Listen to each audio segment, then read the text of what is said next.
Tony was shocked when he began digging through his late wife's belongings, and he found something he'd never seen before. It was a letter that had been addressed to him and left unopened for 50 years. She hadn't wanted him to discover its contents, and there was good reason for that. Tony Trapani and his wife were married for more than 50 years, so when she passed, Tony was devastated and had to adjust to life after half a century of spending every day with the woman he loved. After she died, Tony went to her filing cabinet and began clearing out her things. While going through her possessions, Tony came across something he never would have expected. What Tony discovered was a handwritten letter that his wife had hidden. The letter had a date on the top that read 1959, which means Tony's wife had kept the letter a secret for him all those years. After reading the letter, Tony was stunned that his wife would keep it from him. The letter contained confidential information about his life that she chose to keep concealed from Tony for the entirety of their marriage. The Trapanis had a long and loving marriage, but they were missing one piece of the relationship that they both longed for. Although they'd tried for many years, Tony's wife was unable to conceive a child, which left both her and her husband devastated. Throughout their lives, they remained childless and continued to long for the day when they'd be able to care for a baby of their own. The thought just lingered in their minds. When Tony and his wife were trying for a child in the 1950s, there was no in vitro fertilization, as the technique was only invented in the late 1970s. This medical breakthrough had enabled millions of couples to have children and start families. The way that it works is that a sperm cell and an egg are fertilized in a test tube in a laboratory for a few days, creating a zygote. Then the zygote is injected into a woman's uterus, where a baby will grow from the zygote. However, the two still had a strong marriage, and after Tony's wife passed away, he was upset and went to clean out his wife's things. While he was sorting through her filing cabinet, he found the letter at the back of a drawer. The letter was obviously meant to be hidden, as Trapani had completely missed the letter when he first cleaned out the cabinet. He only discovered it by accident after going to the cabinet on a different occasion. The letter was still in the envelope, and it had a date written on it of March 1959. The letter was addressed to Tony at his home in Michigan. Clearly, his wife never gave it to him, as Tony had never seen it before. Tony opened the letter and began to read its contents. He was stunned to read what his wife had hidden, as the letter revealed a truly life-changing fact. The letter began innocent enough. It read, "Dear Tony, I bet you're surprised to hear from me after so many years. I was just thinking about you tonight, like so many other nights. But I thought I would write you and find out how you are." But then he realized the letter turned out to be not from Tony's wife. It was from a woman he'd gone out with before he was married. In the next paragraph, Tony's ex-girlfriend revealed a stunning revelation that would change Tony's life forever. She explained, "Tony, please don't be angry or surprised to hear this." And then she continued, "I have a little boy. He's 5 years old now. Gray eyes and beautiful black hair. What I'm trying to say, Tony, is he's your son." Tony couldn't believe what he had read, but he continued to read. His ex-girlfriend continued and wrote, "Please, Tony, if you can find it in your heart to forgive me, please come and see him. Every day he asks me where his daddy is, and believe me, Tony, I can't even answer him anymore. I would be forever grateful to you if you would just see him." After those words, she signed off her letter by writing to him, "I'll close now, hoping and praying you'll answer." There are many reasons why Tony's wife may have kept the letter hidden away from him, as opposed to simply throwing out the letter when it arrived at the home in Grand Rapids, Michigan over 50 years ago. One prevailing theory is that, well, she was sad that her husband had a child with someone else and didn't want that child to be part of her family. Somewhere deep inside of her, she wanted Tony to know about his son. Tony was surprised to hear the news that he possessed a son he never knew existed. He assumed that his wife opened the letter when she received the mail and read it. Tony believes that she didn't want him to know and subsequently hid the letter in the filing cabinet. But now that Tony knew the truth, he decided he had to search for his son. This would lead Tony to discover another surprising revelation. Tony knew that he had to find his son and make things right. Although he was unaware that he was a father for most of his life, he felt a strong desire to find out who his son was. The first thing Trapani did was search for his ex-girlfriend's name, which she'd given in her letter. Luckily, the mother of his child had also written her son's name in the letter that he had only recently discovered. The woman's name was Shirley Childress, and she and Tony had dated before he ultimately met and married his wife. In the letter, Shirley wrote that their child's name was Samuel Duane. Tony's sister, named Arlene Schultz, decided to research him on the internet and began looking for his son on Facebook, including potential connections to his son or other relatives of Samuel. In doing this, Tony knew he was one step closer to finding his son. It's incredibly easy to find anyone and everyone using a few minutes on the internet. You can find out someone's name on Facebook, look at their Instagram pictures to see what they're eating and travel habits, go on to LinkedIn and find out what and where their job is, and much more. You can even type their name into Google and find their phone number along with their address in the white pages, all at no cost to yourself. Tony's son, Samuel Duane Childress, grew up without knowing who his father was and lived alone with his mother in Pennsylvania. Samuel was curious about who his father was, and he would often ask his mother about what Tony was like. In an interview with Fox in 2015, Samuel said, "I always ask my mom, I said, well, what does he look like? She said, well, go look in the mirror." Samuel was aware that his mother had written to Tony about him when he was 5 years old. His mother Shirley wrote to Tony as a plea for him to meet Samuel and ask for forgiveness. However, after they received no response from Tony, Samuel believed that Trapani didn't care about him or rejected him. As a result, Samuel Duane didn't have a positive opinion of his father. However, he was unaware that his father had never seen the letter. Throughout Samuel Duane's life, he dreamt of meeting his father, and although the meeting seemed unlikely to occur, Samuel still had hope that he would one day meet his father. His hope, however, was starting to diminish as his father had not contacted him for over 50 years. His hope was realized after Tony's sister messaged Samuel's wife on Facebook. The father and son were about to meet for the first time. Childress was 63 when he met his father for the first time in his life in January of 2015. The meeting was very emotional, and one reason for that was because, for all his life, Samuel believed that his father didn't care about him. However, he now knew that his father would have had a relationship with him had he known about his son. Childress said, "Just to know him now is so important to me. It's going to fill that void." While the meeting offered some much-needed closure for Samuel, for Tony it was the chance for him to build a relationship with the child he'd always wished for in his marriage.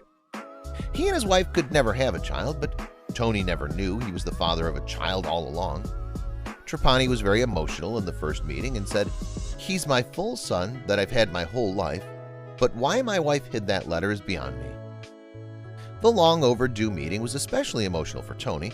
One can only imagine how difficult it would be to meet their child they just discovered they had.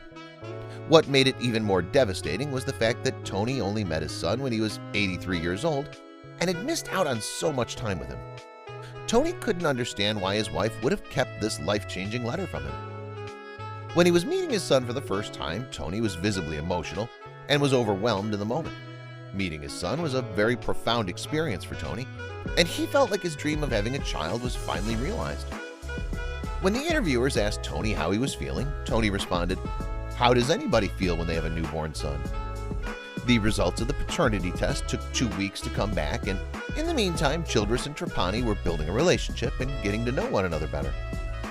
However, when the results were found in February 2015, their emotional ride was about to get even more emotional.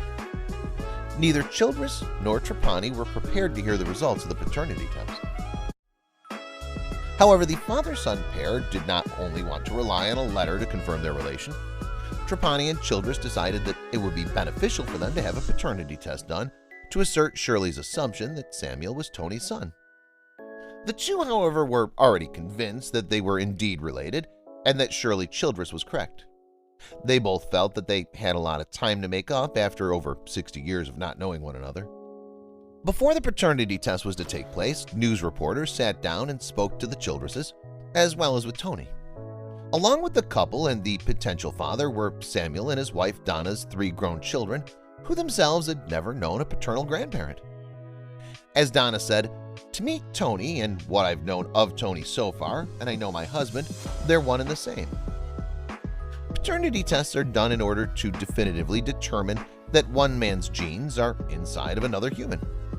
The way that a test happens is that both the child and the man have the inside of their cheek swabbed by special swabs which look like, but are not, cotton swabs. The cheek cells stick to the swab, and the genes within the 2 swabs are then compared by genome sequencing. If the genes match, then the man's the father. Surprisingly, the results of the paternity test were negative. Samuel and Tony couldn't believe the news that they weren't related in any form. Samuel Duane was very understandably devastated at the news that Tony was not his father. After living his whole life not knowing who his father was, Samuel was finally given an answer, only to have his closure taken away from him shortly after meeting the man he thought was his father. Samuel was stunned at the news that Tony wasn't his real father, and it sent him back to where he was before, wondering who his father was. He told Fox, "It kinda shocked me a little bit." Childress continued, "Instead of being 99%, it was 0, and it kinda set me back. I mean, it's just like a shock to me. But there's actually some good news to come out of the situation. Despite the fact that the paternity test results came back negative, Childress and Trapani have decided to remain connected. The two bonded in the short time they'd spent together, and they wanted to keep a relationship, even though they were not technically father and son.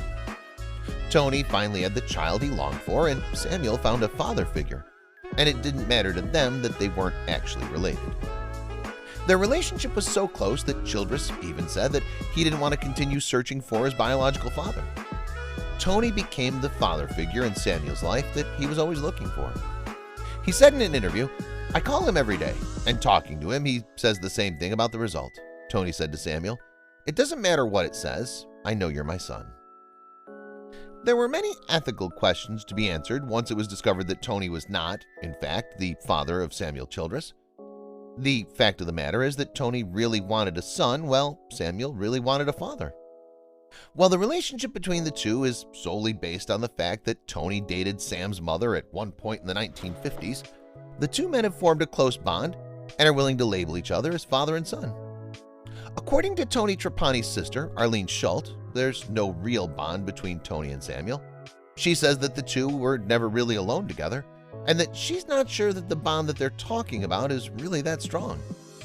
Schultz does acknowledge that it's really unfortunate that the two had some sort of closure, which was subsequently taken away from them, but that any bond they have is just a ruse. There are a lot of people who are down on their luck and need money fast. Sometimes these people will try to take scamming the elderly in order to get a bit of cash. There is speculation that Samuel happened to be in this position when Tony's sister contacted him on Facebook. People say that he may have seen an opportunity to get some money out of a depressed and lonely old man. Samuel denies these allegations. Samuel says that he searched long and hard for his father, and Tony says that he's happy that he finally has a son to call his own. Despite the fact that the two are not actually related by blood, the two don't seem to mind, and they've decided that this is where their journey ends. In fact, Samuel has even gone on record as saying that Tony will be the only man he calls dad.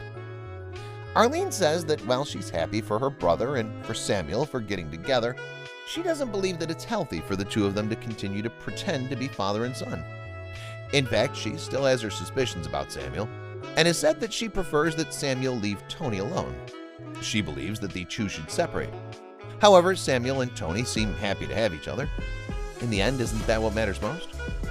The couple knew that Tony probably didn't have long for this world, so they began plans to move from Williamsport, Pennsylvania to Grand Rapids, Michigan in order to be close to Tony. However, in the middle of all their plans, disaster struck.